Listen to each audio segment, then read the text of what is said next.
এবার মুরাদনগর স্ট্যান্ডের গাড়ি চালায়। গাড়ি ক্যান্টনমেন্ট থেকে এক ভদ্রলোক ফোন দিয়া ঢাকার থেকে রুগী আনবো বললা ওর গাড়িটা নিছে।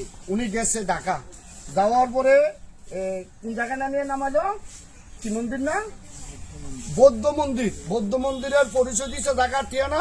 ওখানে যাওয়ার পরে এই দেখেন প্রথম সিনারিটা আমি আপনাদের দেখাই। এই যে দেখেন কি করছে তারে, এই যে হাতটা দেখেন, এই যে দেখেন মাথা অসংখ্য দাগ আছে, তারপরে পাওগুলি রাখছে না। মূলত এই রেঞ্জটা বাইরেছে। আচ্ছা, মূলত কি করছে কাজটা আমি আপনাদেরকে বলি। ওরে নেওয়ার পরে ওরা এই গাড়িটা নিচ্ছে গত বৃহস্পতিবারে।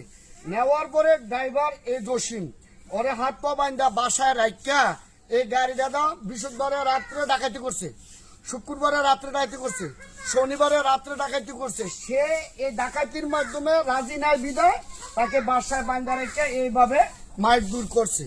তবে যারা রেন্টাকারে গাড়ি চালান, বিশেষ করে কুমিল্লা ডিস্ট্রিক্টের কথা বলি, অপরিচিত কোনো নাম্বারে ফোন দিলে কখনো গাড়ি লইয়া যাবেন না। তাকে অনেক টাকা দিয়ে ছোটাই আনা হয়েছে, অনেক প্রশাসন ধরে অনেক নিজেই বোঝেন কত বড় ঝামেলা। এই ঝামেলা শেষ করে তাকে এই আজকের রাত্রে 2টা বাজে বাইতে আনা হয়েছে। গত বৃহস্পতিবারে নিচ্ছে। মাইরা একবারে রাখছে না, এরপরে টাকাও লাগছে, শুধু একমাত্র সে ড্রাইভিং করে না বিদায় গাড়ির। ওরা নিজেরা ড্রাইভিং করে ওরা নিজেরা ডাকাতি করছে। তার আগেরও অস্ত্র টস্ত্র নামানোর পরে ওর মন মানসিকতা একদম নষ্ট হয়ে গেছে গা। এরপরে তো কত কিতে গেছে সবকিছু বলার দরকার নাই। যাক আলহামদুলিল্লাহ, আল্লাহ তারা হায়াতকে তো দান করছে, ফিরে আসছে। আপনারা কেউ অপরিচিত নাম্বারে ফোন দিলে কেউ যাবেন না ভাড়া নেওয়া, এই আপনাদের কাছে আমার অনুরোধ। সবাই ভালো থাকবেন। আসসালামু আলাইকুম।